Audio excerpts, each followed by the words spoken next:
জুলাই হত্যাযজ্ঞের মামলায় শেখ হাসিনা ও কামালের মৃত্যুদণ্ড, রাজসাক্ষী সাবেক আইজিপি মামুনের 5 বছরের জেল, ন্যায় বিচার পাওয়ায় রাষ্ট্রপক্ষের সন্তোষ।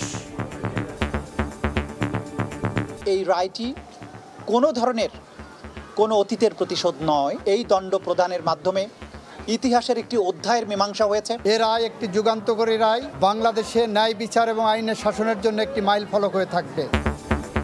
ট্রাইব্যুনালের রায়কে মাইলফলক আখ্যা রাজনৈতিক দলগুলোর, শেখ হাসিনাকে ফিরিয়ে সাজা কার্যকরের দাবি, দিল্লিকে ফের চিঠি দেবে সরকার। এটা শুধু ন্যায় বিচার প্রতিষ্ঠা না, সামনের দিনের জন্য একটা উদাহরণ। আংশিক হলেও আজকে ট্রাইব্যুনালের রায়ের মধ্য দিয়ে সেই জাতির আশাটা কিছুটা পূর্ণ হয়েছে। এই রায় দ্রুত সময়ের মধ্যে কার্যকর করতে হবে। তাদের সাথে তো আমাদের চুক্তি আছে এক্সট্রাডিশনে। শেখ হাসিনার কে দেশে প্রত্যার্পণের জন্য ভারতের কাছে আবার চিঠি লিখব। দেখছিলেন প্রধান শিরোনাম, রাতের সময়ের সঙ্গে আছি আমি সাইফুল রুদ্র। এবার অন্যান্য শীর্ষ সংবাদ।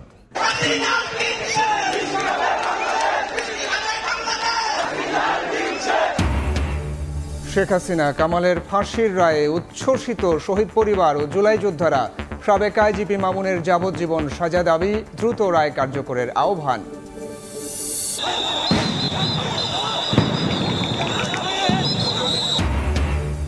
শেখ মুজিবের বাড়ি গুড়িয়ে দিতে বুলডোজার নিয়ে ফের ধানমন্ডিতে ছাত্র জনতা, দিনভর ধাওয়া পাল্টা ধাওয়া, সাউন্ড গ্রেনেড, টিয়ারশেল নিক্ষেপ, আহত অনেকেই। এবার হবে দেশ রক্ষার নির্বাচন, সুষ্ঠু ভোট আয়োজনে ভুলের সুযোগ নেই বললেন প্রধান উপদেষ্টা। শতভাগ নিরপেক্ষতার সঙ্গে জেলা প্রশাসকদের দায়িত্ব পালনের নির্দেশ। এবং লালদিয়া টার্মিনাল নির্মাণে ডেনমার্কের প্রতিষ্ঠানের সঙ্গে চুক্তি সই, পানগাঁও কন্টেইনার টার্মিনাল পরিচালনায় সুইজারল্যান্ডের কোম্পানির সঙ্গে চুক্তি।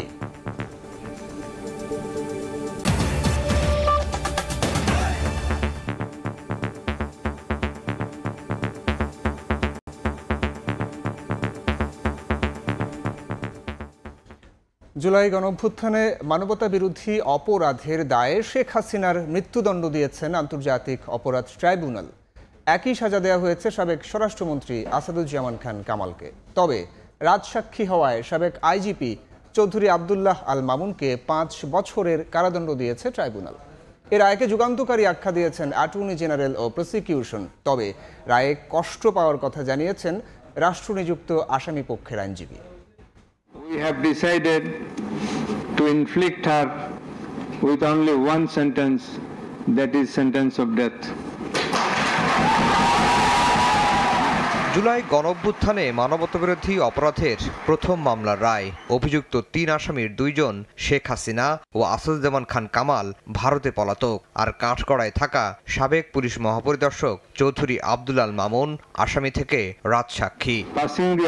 নির্ধারিত সময়ের প্রায় 1.5 ঘন্টা পর সোমবার দুপুর 12:30টার দিকে রায় পড়া শুরু করেন বিচারপতি গোলাম মুর্তজা মজুমদারের নেতৃত্বাধীন 3 সদস্যের বেঞ্চ। 2.5 ঘন্টা ধরে পড়া হয় 6 ভাগে বিভক্ত 453 পৃষ্ঠার রায়ের সারসংক্ষেপ। রায়ে শেখ হাসিনা ও আসাদুজ্জামান খান কামালের বিরুদ্ধে মানবতাবিরোধী অপরাধের প্রমাণ মেলায় 2 জনের মৃত্যুদণ্ড ঘোষণা করেন ট্রাইব্যুনাল। মৃত্যুদণ্ড হওয়ার মতো অপরাধ করলেও রাজসাক্ষী হয়ে সত্য প্রকাশ করায় 5 বছরের কারাদণ্ড দেয়া হয় চৌধুরী আব্দুল আল মামুনকে। এই রায়টি কোনো ধরনের কোনো অতীতের প্রতিশোধ নয়, এই বাংলাদেশে যেভাবে রাষ্ট্রের শাসক হয়ে দেশের নাগরিক, বিশেষ করে তরুণ ছাত্র জনতার রক্তে পা ভিজিয়েছিলেন, তার বিচারের মাধ্যমে তাকে যে দণ্ড দেয়া হয়েছে, আমরা বিশ্বাস করি এই দণ্ড প্রদানের মাধ্যমে ইতিহাসের একটি অধ্যায়ের মীমাংসা হয়েছে। একই সঙ্গে দেশে থাকা হাসিনা কামালের সব সম্পত্তি বাজেয়াপ্ত করারও আদেশ দিয়েছেন বিশেষ ট্রাইব্যুনাল। সকল সম্পদকে বাজেয়াপ্ত করে রাষ্ট্রের অনুকূলে ন্যস্ত করা হবে এবং সেখান থেকে রাষ্ট্র সকল শহীদ পরিবারকে যথোপযুক্ত ক্ষতিপূরণ প্রদান করবেন, সকল আহত পরিবারকে যথোপযুক্ত ক্ষতিপূরণ প্রদান করবেন। রায়কে যুগান্তকারী হিসেবে অভিহিত করেছেন অ্যাটর্নি জেনারেল। এ রায় বাংলাদেশে ন্যায় বিচার এবং আইনের শাসনের জন্য একটি মাইলফলক হয়ে থাকবে। সাবেক প্রধানমন্ত্রী ও স্বরাষ্ট্রমন্ত্রীর ফাঁসির দণ্ড হওয়ায় কষ্ট পাওয়ার কথা জানিয়েছেন ট্রাইব্যুনাল নিযুক্ত আইনজীবী। এই রায়টা ভিন্নভাবে হইলেও হইতে পারত, হয়নি, যেটা আমার বিপক্ষে গিয়েছে। প্রসিকিউশন জানিয়েছে রায় প্রকাশের 1 মাসের মধ্যে সুপ্রিম কোর্টে আপিল করতে পারবেন আসামিরা, তবে সেজন্য দেশে ফিরতে হবে শেখ হাসিনা ও কামালকে। আফজাল হোসেন, সময় সংবাদ, ঢাকা। শেখ হাসিনার মৃত্যুদণ্ডের রায়ে সন্তোষ জানিয়েছে রাজনৈতিক দলগুলো। এর মাধ্যমে ন্যায় বিচার প্রতিষ্ঠা হয়েছে বলে মন্তব্য করেছেন বিএনপির স্থায়ী কমিটির সদস্য সালাউদ্দিন আহমদ। রায়ে আংশিক গণ আকাঙ্ক্ষা পূরণ হয়েছে উল্লেখ করে জামায়াত বলছে এখন শেখ হাসিনাকে ফিরিয়ে দেয়া ভারতের দায়িত্ব, আর নির্বাচনের আগেই তাকে দেশে ফিরিয়ে এনে রায় কার্যকরের আহ্বান এনসিপির। মানবতা বিরোধী অপরাধ, হত্যার পর মানুষ পুড়িয়ে মারাসহ 5টি অভিযোগে সাবেক প্রধানমন্ত্রী শেখ হাসিনা ও স্বরাষ্ট্রমন্ত্রী আসাদুজ্জামান কামালের বিরুদ্ধে মৃত্যুদণ্ডের রায় দিয়েছেন আন্তর্জাতিক অপরাধ ট্রাইব্যুনাল। বহুল প্রতীক্ষিত এই রায়ের পর নানা শ্রেণী পেশার মানুষের পাশাপাশি রাজনৈতিক মহল থেকেও এসেছে প্রতিক্রিয়া। রায়ের পর তাৎক্ষণিক প্রতিক্রিয়ায় বিএনপির স্থায়ী কমিটির সদস্য সালাউদ্দিন আহমদ বলেন, পলাতক শেখ হাসিনার মৃত্যুদণ্ডের রায়ে ন্যায় বিচার প্রতিষ্ঠা হয়েছে, যা মাইল ফলক। তিনি বলেন, আর কেউ যেন ফ্যাসিস্ট হয়ে উঠতে না পারে, এই রায় তার জন্য উদাহরণ হয়ে থাকবে। আন্তর্জাতিক অপরাধ ট্রাইব্যুনাল আদালতে আজকে একটা ন্যায় বিচার প্রতিষ্ঠা হয়েছে, আজকে সেটা একটা মাইল ফলক প্রতিষ্ঠা হলো। এই বিচার হচ্ছে অপরাধের তুলনায় যথেষ্ট নয়, কিন্তু এটা শুধু ন্যায় বিচার প্রতিষ্ঠা না, সামনের দিনের জন্য একটা উদাহরণ। জামায়াতে ইসলামীর সেক্রেটারি জেনারেল মিয়া গোলাম পরোয়ার বলেন, আংশিক হলেও বাংলাদেশের 18 কোটি মানুষের গণ আকাঙ্ক্ষা পূরণ হয়েছে আন্তর্জাতিক অপরাধ ট্রাইব্যুনালের এই রায়ে। শেখ হাসিনাকে দেশে ফিরিয়ে দেয়া ভারতের দায়িত্ব বলেও মন্তব্য করেন মিয়া গোলাম পরোয়ার। আংশিক হলেও আজকে ট্রাইব্যুনালের রায়ের মধ্য দিয়ে সেই জাতির আশাটা কিছুটা পূর্ণ হয়েছে। এই পলাতক মৃত্যুদণ্ড প্রাপ্ত আসামিকে যারা আশ্রয় দিয়েছে, আমরা মনে করি এই ঘৃণ্য অপরাধীদের পক্ষে তারা অবলম্বন করেছে। আন্তর্জাতিক সকল আইনের তাদের পরিপন্থী। আমরা দাবি করব তাদের অবশ্যই বাংলাদেশে ফেরত দিতে হবে। এদিকে রায়ের পর জাতীয় নাগরিক পার্টির নেতারা যে কোনো উপায়ে শেখ হাসিনাকে দেশে ফিরিয়ে এনে নির্বাচনের আগে রায় কার্যকর করার দাবি জানান। এই রায় দ্রুত সময়ের মধ্যে কার্যকর করতে হবে এবং অবিলম্বে দিল্লি থেকে শেখ হাসিনাকে বাংলাদেশে ফেরত আনতে হবে এবং সেটার জন্য অন্তর্বর্তী সরকারকে যথাযথ ভূমিকা এবং কার্যকর উদ্যোগ নিতে হবে। কেউই আইনের ঊর্ধ্বে নয় এমন মন্তব্য করে রাজনৈতিক দলের নেতারা বলেন, গণহত্যার দায়ে দল হিসেবে আওয়ামী লীগেরও বিচার করতে হবে। দল হিসেবে আওয়ামী লীগের বিচার শুরু করতে হবে। আহমেদ সালেহীন, সময় সংবাদ, ঢাকা। শেখ হাসিনা কামালের ফাঁসির রায়ে উচ্ছ্বসিত শহীদ পরিবার ও জুলাই যোদ্ধারা সন্তুষ্টি প্রকাশ করে শেখ হাসিনাকে দেশে ফিরিয়ে দ্রুত রায় কার্যকরের দাবি জানান তারা। একই সঙ্গে সাবেক আইজিপি মামুনের যাবজ্জীবন সাজার দাবি শহীদ পরিবারের। 17 নভেম্বর ভোরের আলো ফুটে দীপ্ত ছড়াচ্ছে সূর্য। এরই মধ্যে আদালতে হাজির জুলাই শহীদ মারুফের বাবা মোহাম্মদ ইদ্রিস। মামলার 8ম সাক্ষীও তিনি। গল্পে উঠে আসে অনেক প্রতীক্ষা, ক্ষোভ আর বেদনার কথা। আবার কিছু কথা ঠোঁটে ফোটেনি, চোখের অশ্রুতেই ব্যাখ্যা করার চেষ্টা। আমার ছেলে ওই সুযোগটা দেয় নাই। এমন কত শত বেদনার গল্প বুকে চেপে আদালত চত্বরে হাজির হন জুলাইয়ের স্বজন হারানোরা। শেখ হাসিনার ফাঁসির সাজার রায় কিছুটা হলেও সান্ত্বনা দিচ্ছে তাদের। ছেলে নাই, আমি এখন অসহায়। ফাঁসির রায়টা কার্যকর হোক। রায়ের পর আদালত চত্বরে আবেগী হয়ে পড়েন অনেকে। জুলাই যোদ্ধারা বলেন, এ রায় শুধু প্রতিশোধ নয়, বরং ইতিহাসের প্রতি ন্যায় বিচার। হাসিনাকে 1000 বার যদিও ফাঁসি দেওয়া হয়, কারো চোখের যে কষ্ট, পা হারানোর যে কষ্ট, সেটা কি কখনো বুঝবে না। দ্রুততম সময়ে রায়টা দেখতে পেলাম, আর আরও বেশি সন্তুষ্ট হব যেদিন এই রায়টা কার্যকরী হবে। তবে সাবেক আইজিপি মামুনের 5 বছরের সাজায় অসন্তোষ জানিয়ে তার যাবজ্জীবন সাজার দাবি জানান শহীদ পরিবারের সদস্যরা। চৌধুরী আব্দুল্লাহ মামুন, ওনাকে রাজসাক্ষী হওয়ার কারণে 5 বছর জেল দেওয়া হয়েছে। আমি মাত্র, আমার দুপাশে দুজন শহীদ পরিবার বসেছিলেন, তারা কোনোভাবে নিতে পারছিলেন না, কান্না ভেঙে পড়ছিলেন। তাদের জন্য এটি একটি বড় মেসেজ যে কেউ যদি স্বৈরাচার হয়, কেউ যদি ফ্যাসিস্ট হয়, তাহলে তার সর্বশেষ পরিণতি কি হতে পারে। অতি দ্রুত শেখ হাসিনা এবং স্বরাষ্ট্রমন্ত্রী তাদেরকে আইনা ফাঁসি কার্যকর করার জন্য আমরা আহ্বান জানাইতেছি। জুলাই গণঅভ্যুত্থানের ক্ষত হয়তো বয়ে বেড়াতে হবে বহুকাল, কিন্তু 36 জুলাই অধিকার আদায়ের রাজপথের আন্দোলনের প্রেরণা হয়ে ওঠার জন্য এ রায় কার্যকর হওয়া জরুরি বলছেন ভুক্তভোগীরা। অপেক্ষা, শঙ্কা আর উত্তেজনা অবশেষে শেষ হলো একটি রায়ের মধ্য দিয়ে। নিহতদের পরিবার ও জুলাই যোদ্ধাদের চোখে মুখে আজ স্বস্তির ছাপ স্পষ্ট। জাতির প্রত্যাশা এই সিদ্ধান্ত ক্ষমতাকে কিছুটা হলেও দায়িত্বশীল হতে শেখাবে। শফিকুজ্জামান রুবেল, সময় সংবাদ, ঢাকা। এ নিয়ে আলোচনার জন্য স্টুডিওতে আছেন আফজাল হোসেন, যাচ্ছি তার কাছে। আফজাল, আপনাকে স্বাগত জানাচ্ছি। ধন্যবাদ রুদ্র ভাই। চিফ প্রসিকিউটর কিছু ওপেন চ্যালেঞ্জ দিয়েছেন। আমরা আরও জানতে পেরেছি যে মুঠোফোনে প্রসিকিউটরদের একের পর এক হুমকি দেওয়া হয়েছে। সেই সঙ্গে আরও জানানো হয়েছে যে হাসিনার সামনে এখন দুটি পথ খোলা আছে। আমরা একটু সার্বিক বিষয়গুলো জানতে চাই। আগে শুধুমাত্র চ্যালেঞ্জের কথাটা বলি যে চিফ প্রসিকিউটর আসলে ওপেন চ্যালেঞ্জটা কি দিলেন। তিনি যেটি বলার চেষ্টা করেছেন যে যেই তথ্য প্রমাণ, সাক্ষ্য প্রমাণের ভিত্তিতে শেখ হাসিনার আজকে মৃত্যুদণ্ডের রায় হয়েছে এবং সাবেক স্বরাষ্ট্রমন্ত্রী আসাদুজ্জামান কামালের মৃত্যুদণ্ডের রায় হয়েছে, এই তথ্য প্রমাণগুলো বিশ্বের যে কোনো আদালতে যদি উপস্থাপন করা হয় তাহলে যে রায় হয়েছে সেই রায়টি হবে। এটি তিনি ওপেন চ্যালেঞ্জ দিয়েছেন। যারা বলছেন যে এই বিচারটি আসলে প্রহসনমূলক হয়েছে, এই বিচারের ঠিকমতো তার তথ্য সাক্ষ্য প্রমাণগুলো উপস্থাপন করা হয় নাই, সেই প্রেক্ষিতেই তিনি এই chief prosecutor advocate Tajul Islam এই ওপেন চ্যালেঞ্জটি দিয়েছেন। এখন শেখ হাসিনার যেটি আপনি প্রশ্ন করেছিলেন যে শেখ হাসিনার সামনে আসলে কয়টি পথ খোলা আছে, শেখ হাসিনার সামনে এখন দুটি আইনি পথ খোলা আছে। এখন হচ্ছে তিনি দেশে এসে হয় সারেন্ডার করে জেলে যেতে হবে, জেলে গিয়ে রায়ের বিরুদ্ধে আপিল করতে হবে, অথবা এর বাইরে তার আর কোনো পথ খোলা নেই। কারণ হচ্ছে তিনি পলাতক আসামি, আর ট্রাইব্যুনালের নিয়ম হচ্ছে যে যদি একটি রায় হয় রায়ের 30 দিনের মধ্যে আপিল করতে হয়। যেহেতু তিনি পলাতক রয়েছেন সে কারণে তিনি আপিলের সেই সুযোগটি পাবেন না। আর যে রায়টি হয়েছে এই রায়টি কার্যকর কখন থেকে হবে, অ্যাটর্নি জেনারেল বলেছেন যে তিনি এই দুজন আসামি পলাতক যেহেতু রয়েছেন তারা গ্রেফতার হওয়ার পর থেকে এই রায়টি কার্যকর হবে। আর মুঠোফোনে প্রসিকিউটরদের একের পর এক হুমকির বিষয়টি, এটি আজকে সকালে যখন রায় ঘোষণা হবে, যখন চিফ প্রসিকিউটর ট্রাইব্যুনালের এজলাসের দিকে যাচ্ছিলেন তখনই তিনি গণমাধ্যম কর্মীদের সঙ্গে এই কথাটি বলেছিলেন। এবং পরেও যখন রায়ের পরে আমরা জিজ্ঞাসা করেছিলাম যে কী ধরনের হুমকি আসছে, তিনি বলছিলেন যে গতকালকে রাত থেকেই একের পর এক ভারতীয় বিভিন্ন নাম্বার দিয়ে সকল প্রসিকিউটরকে হত্যার হুমকি থেকে শুরু করে নানা রকম ভয়ভীতি দেখানোর হুমকি দেওয়া হয়েছে। যদিও চিফ প্রসিকিউটর বলেছেন যে এই ধরনের হুমকি ধামকিতে কোনো কাজ হবে না। আমরা আরেকটা বিষয় জানতে চাই, সাবেক আইজিপি মামুন, প্রসিকিউশন বলেছিল যে মামুন যে অপরাধ করেছে সেটা সর্বোচ্চ সাজার দাবি রাখে, সেক্ষেত্রে এখন মামুনের কি হবে? এটি প্রসিকিউশন বলে না, এটি ট্রাইব্যুনাল নিজেই বলেছেন যে মামুন যে অপরাধ করেছেন, যদি আমি সুপিরিয়র কমান্ড রেসপন্সিবিলিটি বলি, মূলে রয়েছেন শেখ হাসিনা, এরপরে সেকেন্ড কমান্ড রেসপন্সিবিলিটি সাবেক স্বরাষ্ট্রমন্ত্রী আসাদুজ্জামান খান কামাল, এরপরে রয়েছেন চৌধুরী আব্দুল আল মামুন। সেই হিসেবে বলা হয়েছে যে চৌধুরী আব্দুল আল মামুনের যে অপরাধ, তিনি পুলিশ বাহিনীর প্রধান হয়ে যেই কাজগুলো করেছেন, এই অপরাধের সাজা হচ্ছে সর্বোচ্চ, অর্থাৎ ক্যাপিটাল পানিশমেন্টের কথা বলেছেন।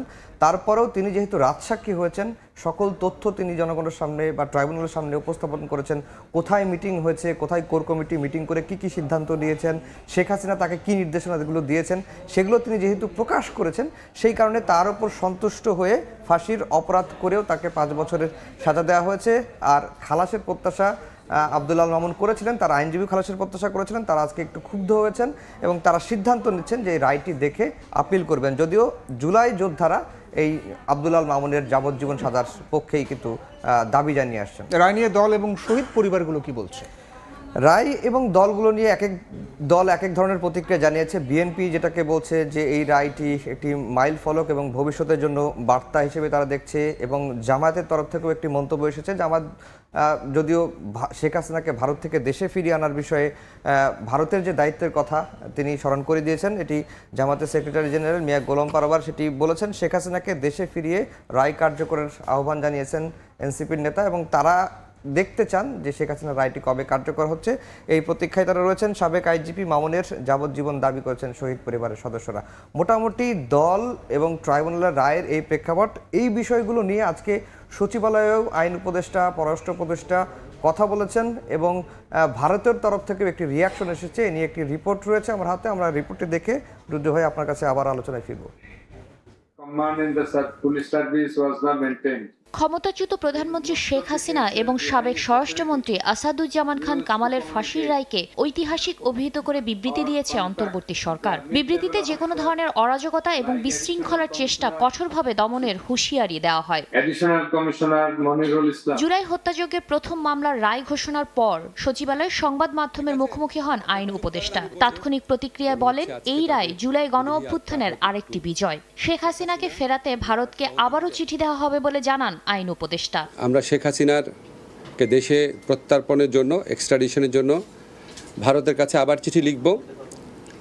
ভারত যদি এই গণহত্যাকারীকে আশ্রয় দেওয়া অব্যাহত রাখে তাহলে ভারতকে বুঝতে হবে এটা বাংলাদেশ এবং বাংলাদেশের মানুষের বিরুদ্ধে একটা শত্রুতা, একটা অত্যন্ত নিন্দনীয় আচরণ। পররাষ্ট্র উপদেষ্টাও জানান, নয়াদিল্লির কাছে শেখ হাসিনার প্রত্যাপন চেয়ে দ্রুত চিঠি দেওয়া হবে। ভারতে চিঠি যাবে, আজকে রাত্রে গেল অথবা কালকে সকালে গেল, তাতে তেমন কিছু আসা যায় না, কিন্তু যাবে। তাদের সাথে তো আমাদের চুক্তি আছে এক্সট্রাডিশনের, কাজে সেই অনুযায়ী তার আওতায় আমরা তাদেরকে ফেরত যাব। জনমনে কোনো আতঙ্ক নেই উল্লেখ করে স্বরাষ্ট্র উপদেষ্টা বলেন, রায়কে কেন্দ্র করে দেশে বড় কোনো ঘটনা ঘটেনি, তবে আইন শৃঙ্খলা পরিস্থিতির অবনতি ঘটাতে প্রতিবেশী দেশ থেকে উস্কানি দেওয়া হচ্ছে। এখানে আমি তো কোনো আতঙ্ক দেখতে পারলাম না। ভারতীয় বা আমি বলবো পার্শ্ববর্তী দেশের থেকে যে উস্কানিমূলক বক্তব্য দেয় এবং মিথ্যা সংবাদ দেয়, এটা কিন্তু প্রতিকার সবচেয়ে আপনাদের হাতে বেশি।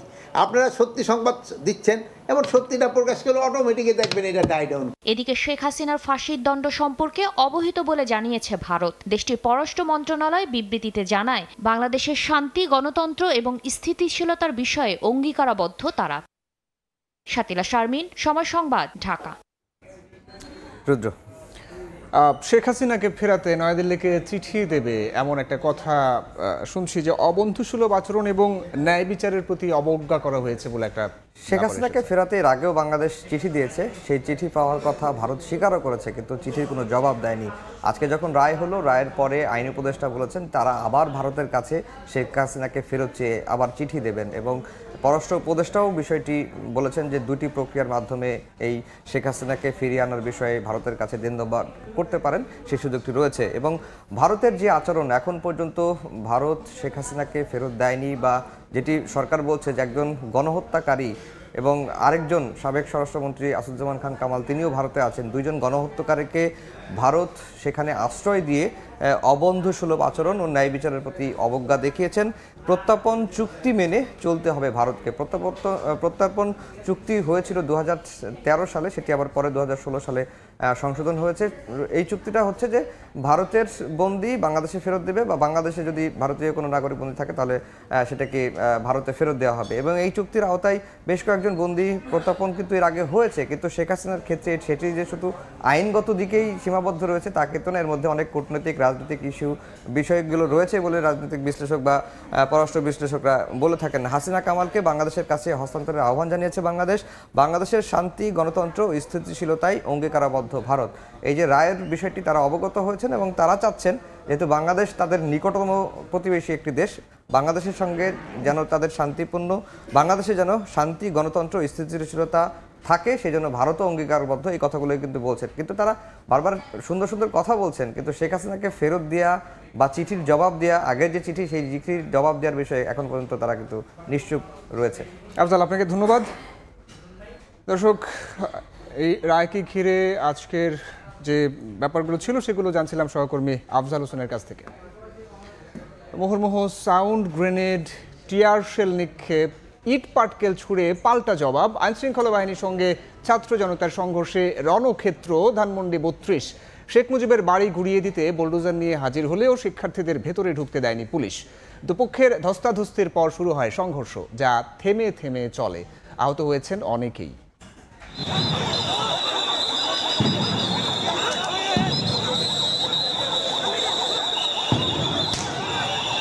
একের পর এক সাউন্ড গ্রেনেড, টিয়ার শেল নিক্ষেপ, আইন শৃঙ্খলা বাহিনীর ইট পাটকেল ছুড়ে জবাব দিচ্ছে ছাত্র জনতা। সোমবার দুপুর 1টা থেকে থেমে থেমে চলছে সংঘর্ষ।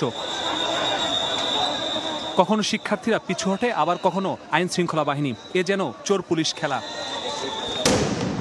ধানমন্ডির 32 নম্বর ঢুকতে চাইলেই বাধা দিচ্ছে পুলিশ, আর বেঁধে যাচ্ছে সংঘর্ষ। টিয়ার শেল, সাউন্ড গ্রেনেড ও লাঠিচার্জে আহত হন অনেকে। এর আগে বুলডোজার দিয়ে শেখ মুজিবুর রহমানের বাড়ি গুড়িয়ে দিতে ঢাকা কলেজের সামনে থেকে মিছিল নিয়ে দুপুর 12টার দিকে ধানমন্ডি 32 নম্বরে এসে পৌঁছান শিক্ষার্থীরা। পুলিশ অনুমতি না দিলে এক পর্যায়ে ব্যারিকেড ভেঙে ঢোকার চেষ্টা করেন তারা। কিছু শিক্ষার্থী ঢুকতে পারলেও বুলডোজার সহ বেশিরভাগই বাইরে থেকে যান। পরে ঘটনাস্থলে এসে পুরো এলাকার নিয়ন্ত্রণ নেয় সেনাবাহিনী। এরপরেও বাধা উপেক্ষা করে বুলডোজার ঢোকানোর চেষ্টা করলে শুরু হয় ধস্তাধস্তি। এক পর্যায়ে ইট পাটকেল নিক্ষেপ এবং লাঠিচার্জে রণক্ষেত্রে পরিণত হয় পুরো এলাকা। আহত হন আইন শৃঙ্খলা বাহিনীর সদস্য ও বেশ কয়েকজন শিক্ষার্থী। শিক্ষার্থীদের অভিযোগ, অযাচিতভাবে লাঠিচার্জ ও টিয়ার শেল নিক্ষেপ করেছে পুলিশ। শিক্ষার্থীদের সামনে আগাতে চাইলে আর্মি লাঠিচার্জ শুরু করে এবং এক পর্যায়ে তারা মেইন রোডে গিয়ে সেখানে সাউন্ড গ্রেনেড আরও টিয়ার গ্যাস এরকম মেরেছে। নিচে ধাক্কা দিয়ে ফেলে লাঠি ওস্টা তারপর হচ্ছে রাইফেলের সামনের অংশ দিয়ে আমাকে নির্মমভাবে কিভাবে আঘাত করেছে এখানে দেখেন। পুলিশ বলছে ব্যারিকেড ভেঙে ঢোকার চেষ্টা ও ইট পাটকেল নিক্ষেপ করার কারণেই চড়াও হয়েছে আইন শৃঙ্খলা বাহিনী।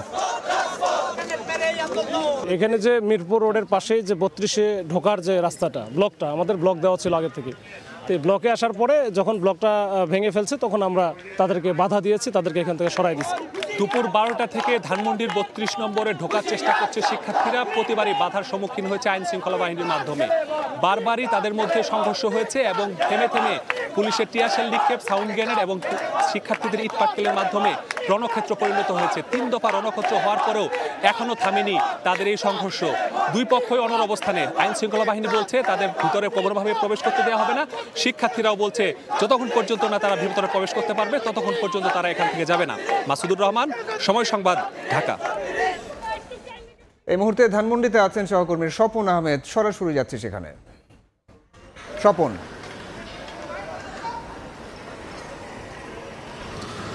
দিনভর এই 32 নম্বরকে ঘিরে ছাত্র জনতার যে বিক্ষোভ বলেন আর হচ্ছে ধাওয়া পাল্টা ধাওয়ার যে ঘটনাগুলো ঘটেছে, সন্ধ্যার পরে সেই জিনিসটা অনেকটাই থমকে ছিল। তবে কিছুক্ষণ আগে আবারও কিন্তু সেই পরিস্থিতি, অর্থাৎ সারাদিন ধাওয়া পাল্টা দেওয়ার যে ঘটনাটি ছিল সেটি আবারও ঘটতে থাকে। অর্থাৎ এই 32 নম্বরে ঢোকার যে চেষ্টা ছাত্র জনতার ছিল, কিছুক্ষণ আগেই কিন্তু পুলিশ তারা অ্যাকশনে চলে যায়। অর্থাৎ এই সামনে যারা অবস্থান করছিল তাদেরকে ছত্রভঙ্গ করে দেওয়ার জন্য পুলিশের পক্ষ থেকে সাউন্ড গ্রেনেড নিক্ষেপ করা হয় এবং এখনও পুলিশ তাদের অ্যাকশন মোডে রয়েছে। নিশ্চয়ই আমার ক্যামেরার ফ্রেমে আপনারা দেখতে পাচ্ছেন যে পুলিশ যারা এখানে অবস্থান করছিল সেই দুপুর থেকে তাদেরকে সরিয়ে দেওয়ার জন্য তারা কিন্তু এই মেইন সড়ক ধরে যে গলিগুলো রয়েছে সেই গলিগুলোতেও তারা যারা অবস্থান করছে তাদেরকে এখান থেকে সরিয়ে দেওয়ার চেষ্টা পুলিশের পক্ষ থেকে করা হচ্ছে।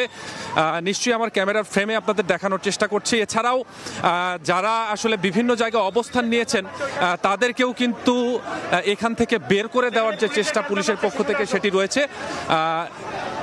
নিশ্চয়ই আমার ফ্রেমে আপনারা দেখানোর চেষ্টা করি। যেটি বলছিলাম যে কিছুক্ষণ আগেই আসলে পুলিশ অ্যাকশনে চলে যায় এবং এখানে যারা দুপুরের পর থেকে বুলডোজার নিয়ে অপেক্ষা করছিল তারা কিন্তু এখান থেকে সরে যায়। এখনও যে থমথমে পরিস্থিতি দিনভর যেটি ছিল সেটি এখনও রয়েছে। তবে পুলিশ, সেনাবাহিনী এবং অন্যান্য যে আইন শৃঙ্খলা রক্ষাকারী বাহিনী রয়েছে তারা কিন্তু এখন তাদেরকে সরিয়ে দেওয়ার জন্য অ্যাকশনে চলে গিয়েছেন। তো এই ছিল এখনকার পরিস্থিতি। পরবর্তীতে আরও ভালোভাবে আপনাদেরকে জানাবো। ধানমন্ডি থেকে যুক্ত হয়েছিলেন সহকর্মী স্বপন আহমেদ। যাচ্ছিলাম এই মুহূর্তের অবস্থা। এবার হবে দেশ রক্ষার নির্বাচন। অভ্যুত্থান পরবর্তী নির্বাচনে ভুল বা গাফিলতির সুযোগ নেই বলে মন্তব্য করেছেন প্রধান উপদেষ্টা ডক্টর মোহাম্মদ ইউনূস। নির্বাচন সামনে রেখে বিভাগীয় কমিশনার ও জেলা প্রশাসকদের সঙ্গে মত বিনিময়ে এই মন্তব্য করেন তিনি। সোমবার সকালে তেজগাঁওয়ে প্রধান উপদেষ্টার কার্যালয়ে বিভাগীয় কমিশনার ও জেলা প্রশাসকদের সঙ্গে মতবিনিময় করেন প্রধান উপদেষ্টা ডক্টর মোহাম্মদ ইউনূস। বৈঠকে অংশ নেন পরিকল্পনা, স্বরাষ্ট্র, গণপূর্ত ও আইন উপদেষ্টা। এ সময় নির্বাচন ঘিরে প্রশাসনের ভূমিকা, আইন শৃঙ্খলা পরিস্থিতি, ভোট কেন্দ্র প্রস্তুতি, নাগরিক সেবার ধারাবাহিকতা সহ সামগ্রিক দায়িত্ব পালনের বিষয়ে ডিসিদের নানা রকম নির্দেশনা দেন প্রধান উপদেষ্টা। নবজন্ম দেওয়ার জন্য আমরা নিরপেক্ষতা, স্বচ্ছতা এবং জবাবদিহির বিষয়ে স্পষ্ট দিক নির্দেশনা দিয়ে প্রধান উপদেষ্টা বলেন, অভ্যুত্থান পরবর্তী নির্বাচনে ভুল বা গাফিলতির সুযোগ নেই। এবারের নির্বাচন দেশ রক্ষার নির্বাচন। এটা গণ অভ্যুত্থান হয়েছে, দেশের মানুষ ভিন্ন জিনিস চাচ্ছে, সেই ভিন্ন জিনিস এর একটা রূপরেখা দিয়ে দিয়েছে। আমাদের মাথার ভেতর পরিষ্কার রাখতে হবে, ভোট রক্ষা মানে হলো দেশ রক্ষা। আগামী নির্বাচন শুধু 5 বছরের সরকার গঠনের একটি নির্বাচন নয়, বরং গণভোট যুক্ত হওয়ায় এটি আরও তাৎপর্যপূর্ণ নির্বাচন হতে যাচ্ছে উল্লেখ করে প্রধান উপদেষ্টা বলেন, এই নির্বাচনের মধ্য দিয়ে জাতির জন্য শতাব্দীর গতিপথ নির্ধারিত হবে। এই নির্বাচন যে ভিন্ন নির্বাচন, এই কথা মাথার ভেতরে ঢুকাতে হবে। এখানে ভুল করার কোনো অবকাশ নাই। এবার যদি আমরা ভুল করি, এটা শোধরানোর আর সময় আমার থাকবে না। আসন্ন নির্বাচনকে সার্থক করা গণ অভ্যুত্থানের প্রতি প্রতিশ্রুতি উল্লেখ করে প্রধান উপদেষ্টা বলেন, এই নির্বাচনের মাধ্যমে জাতি নবজন্ম লাভ করবে, তাই কোনোভাবেই ব্যর্থ হওয়ার সুযোগ নেই। জাতি নবজন্ম লাভ করবে, এটি আমাদের প্রতিজ্ঞা। নাজমুস সালেহী, সময় সংবাদ, ঢাকা। লালদিয়া কন্টেইনার টার্মিনাল নির্মাণে চট্টগ্রাম বন্দর কর্তৃপক্ষের সঙ্গে চুক্তি করল ডেনমার্ক ভিত্তিক প্রতিষ্ঠান এপি মলার মার্কস। অনুষ্ঠানে দাবি করা হয়, এই চুক্তি দেশের জন্য হুমকি নয়, বরং পণ্য উৎপাদনের হাব হিসেবে গড়ে তোলার প্রথম পদক্ষেপ।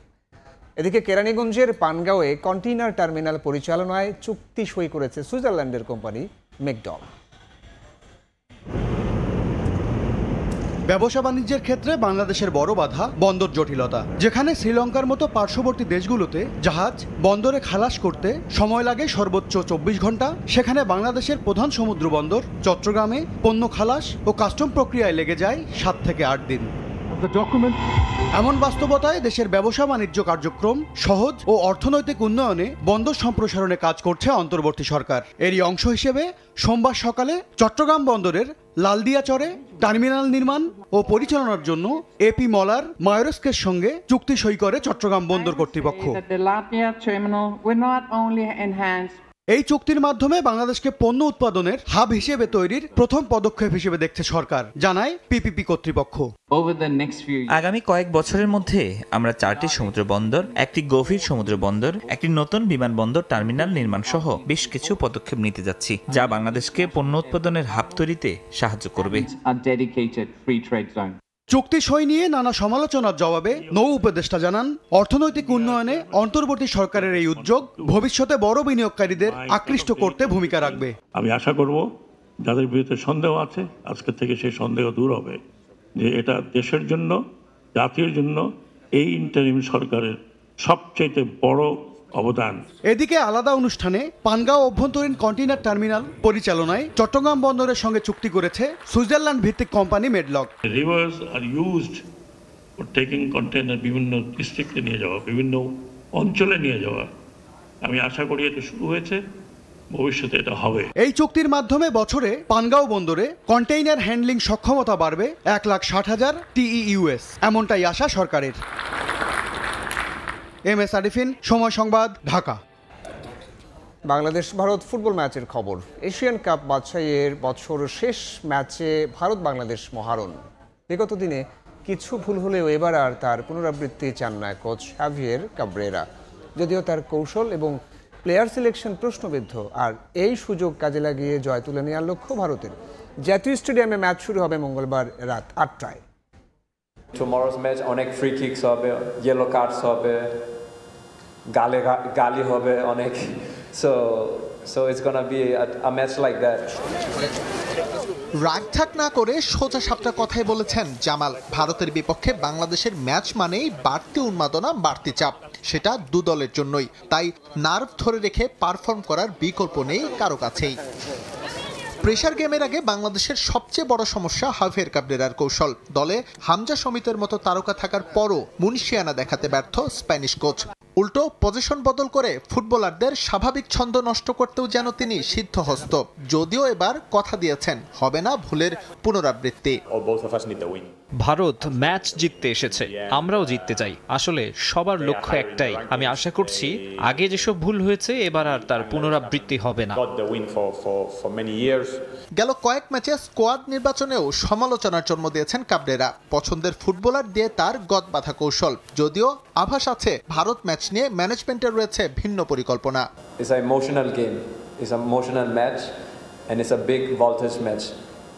কারণ after this match there will be a big gap for the next match for the national team. So if we can end this year with a win, I think it will be positive not only for us but also for the fans and you guys.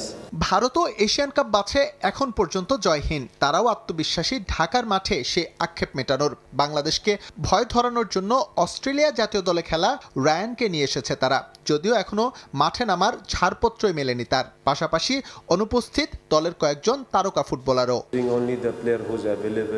যারা available আমরা তাদেরই নিয়ে এসেছি। তারা সবাই জানে এটা serious এবং প্রেসার গেম। সবাই প্রস্তুত পজিটিভ রেজাল্টের জন্য। এখন পর্যন্ত মুখোমুখি 32 দেখায় বাংলাদেশের 2 জয়ের বিপরীতে ভারতের 16টি।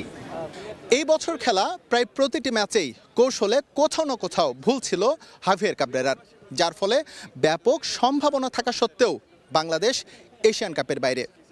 বছরের শেষ ম্যাচটা কেবলই আনুষ্ঠানিকতার।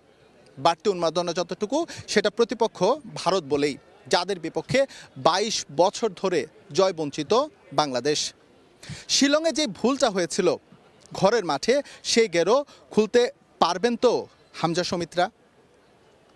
এস এম ইকবাল, সময় সংবাদ, ঢাকা। এ পর্যায়ে শীর্ষ সংবাদ জানিয়ে দিচ্ছি আরেকবার। জুলাই হত্যাযজ্ঞের মামলায় শেখ হাসিনা ও কামালের মৃত্যুদণ্ড। রাজসাক্ষী সাবেক আইজিপি মামুনের 5 বছরের জেল। ন্যায় বিচার পাওয়ায় রাষ্ট্রপক্ষের সন্তোষ।